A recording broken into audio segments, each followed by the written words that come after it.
সতর্কবার্তা, এই চ্যানেলে দেখানো প্রতিটি বিষয় শুধুমাত্র সচেতনতামূলক এবং গবেষণার উদ্দেশ্যে তৈরি করা হয়েছে। আমাদের লক্ষ্য কাউকে ক্ষতিগ্রস্ত করা বা কোনো অনৈতিক কাজ শেখানো নয়। দয়া করে এই ভিডিওর কোনো অংশ অপপ্রয়োগ করবেন না। সঠিক জানুন এবং সচেতন হন। আমি সাইনাল শাহ আধ্যাত্মিক জগতের রহস্য নিয়ে আপনাদের সাথে আছি। কামদেবের বশীকরণ মন্ত্র নিয়ে এসেছি। যার দিকে তাকাবেন, তাকিয়ে ওই মন্ত্র পাঠ করবেন, সে বশীভূত হয়ে যাবে, সে আপনার বশে থাকবে।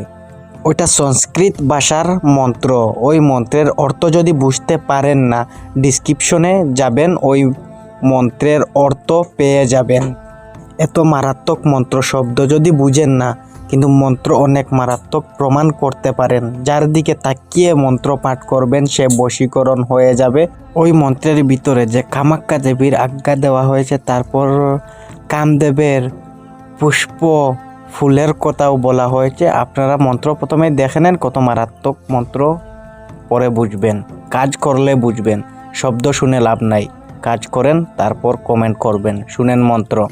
ওম কামদেবায় বিদ্য হই, পুষ্প বানাই দিমহি, তন্নু অনঙ্গ পচুদয়া, মম নেত্র মাঝে তোর প্রতিচ্ছবি জাগে, আমার দৃষ্টির বাদনে তুই হ বিমোহিত, যেই দিকে চাস আমায় ছাড়া অন্য কিছু না পাস, আমার চোখের আলোয় তোর মন হোক বিলীন, দুদু বৈশ্যা নয় কামাক্ষীর আজ্ঞা এখনই হ স্থির, স্বাহা। বশীকরণ মন্ত্র তো দিয়ে দিলাম, কিন্তু একটি সতর্ক দিয়ে দেই যে ওই মন্ত্র খারাপ কাজের জন্য ব্যবহার করবেন না, দয়া করে বলি। কেন যে খারাপ কাজের জন্য আমি যদি দেই, পরবর্তীতে ওই ভিডিও যতদিন ইউটিউবে থাকবে আমি দায়ী থাকব। তার জন্য দয়া করে বলি, খারাপ কাজের জন্য ব্যবহার করবেন না। কারা ব্যবহার করবেন? যারা বাসাত উদ্ধায় হয়ে গিয়েছে। অনেক মানুষ আছে কমেন্ট করে, আমার হোয়াটসঅ্যাপে এসেও ভয়েস করে, এবং অন্য মানুষ আমার কাছে কলও করে, ভাইজান আমি ওই রকম হয়ে গিয়েছে, আমি মরে যাব। তো ওই রকম তারা বলে, তো সরাসরি আসেন আমি বিধি বলে দেই। আমি যেই মন্ত্র দেই ওইগুলোই বলি, যে কোনো অমাবস্যা পূর্ণিমা লাগে না।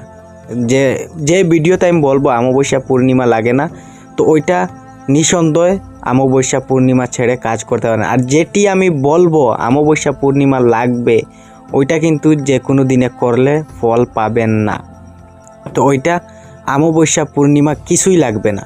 সরাসরি যদি শনিবার, মঙ্গলবার, সোমবার দিন দেখে ওইটা সিদ্ধ করে নেবেন, 108 বার জপ করে নেবেন।